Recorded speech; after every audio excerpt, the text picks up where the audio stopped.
বেআইনি নির্মাণ ভাঙতে তৎপর জ্যোতিপ্রিয় মল্লিক, ভূমি দপ্তর ও পুরসভাকে নির্দেশ।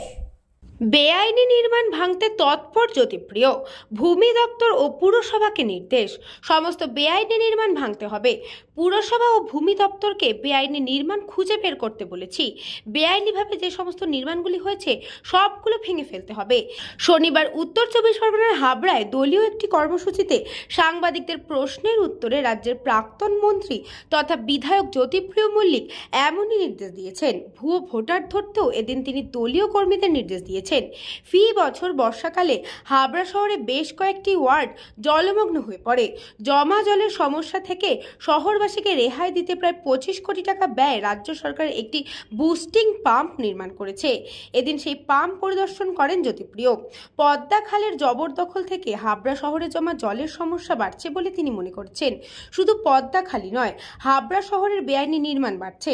সাংবাদিকদের সে প্রশ্নের উত্তরে জ্যোতিপ্রিয় বলেন, কোথাও কোনো বেআইনি নির্মাণ বরদাস্ত করা হবে না।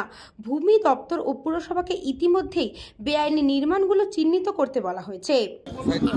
বুস্টিং পাম্পিং স্টেশন পরিদর্শন করলাম, একটা দুটো আছে। আজকে যেহেতু তড়িঘড়ি আমাদের একটা ব্যাংকে ম্যানেজারদের সাথে মিটিং আছে, যার জন্য এই দুটো স্টেশন বুস্টিং পাম্পিং স্টেশন এই 7, 8 আর 15 ওয়ার্ডে মানুষ জলের তলায় চলে যায়। তাদের তখন জল নিষ্কাশন করেছিলাম, আপনারা দেখেছিলেন যে আমরা পাম্প বসিয়ে বসিয়ে জল বার করেছিলাম। তার পরবর্তীকালে মাননীয় মুখ্যমন্ত্রীর সাহায্যে 25 কোটি টাকা পাই।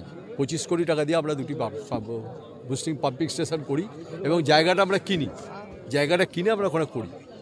আজকে মানুষ খুব খুশি যে এবারে জল একটু জমেছিল, সেই জলটা বেরিয়ে গেছে। এটা হলো একটা দীর্ঘ পরিকল্পনা যে মানুষ উপকৃত হয়েছে। এখানে 15,000 মানুষ উপকৃত হয়েছে, 15,000 মানুষ উপকৃত হয়েছে। ব্যুরো রিপোর্ট, নিউজ বঙ্গ টাইম।